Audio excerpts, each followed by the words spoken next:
Fabián Cabello, técnico de Deportivo Paraguayo. ¿Cómo anda Fabián? ¿Todo bien? Bien, contento por el triunfo, costó, pero lo pudimos sacar adelante.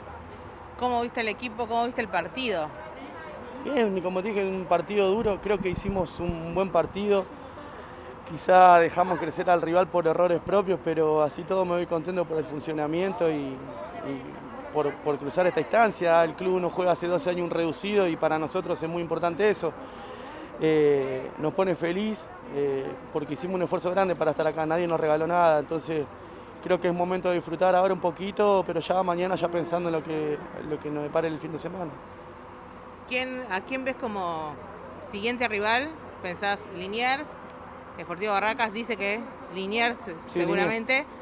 Ahí me dijeron que Liniers. ¿Cómo se preparan? ¿O hay que jugar los partidos? Sí, todos los partidos si fueran iguales. Me parece que en estas instancias ya lo demostró el campeonato que se llevó Claypole, que fue muy parejo. Entonces cualquier rival a nosotros se nos hace duro. Nosotros somos un equipo humilde, un equipo chico que bueno, que tratamos de tratar de llevarlo arriba, queremos quedar en la historia, los chicos quieren eso y la verdad me pone muy contento por los jugadores. ¿Qué sentiste en esos últimos minutos que dio 6, dio 8, en un momento parecía que daba 20 otra vez?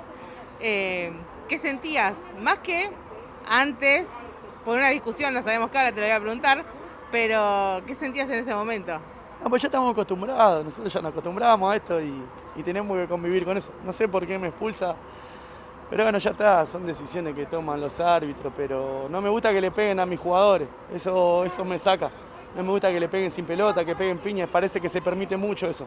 Eso sí me da bronca. Después que dé 10 minutos, 20 minutos, eso es cosa de decisión del árbitro, qué es lo que le parece. Pero después no me gusta que le peguen sin pelota a mis jugadores.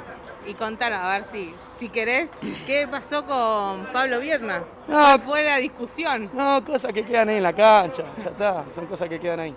Fue cosa del cosa momento. Del partido, nada más. Bueno, entonces, próximo rival Liniers, ¿cómo te vas a preparar? El fútbol, como nos venimos preparando, como todo lo que nos llevó hasta acá. No tenemos que hacer nada más, nada menos. Sí, corregir algunas cosas, siempre hay para corregir y bueno, esperemos estar a la altura. Bueno, gracias Fabián y bueno, nos vemos en la próxima con Liniers. Dale, muchas gracias. Saludos a todos los paraguayos.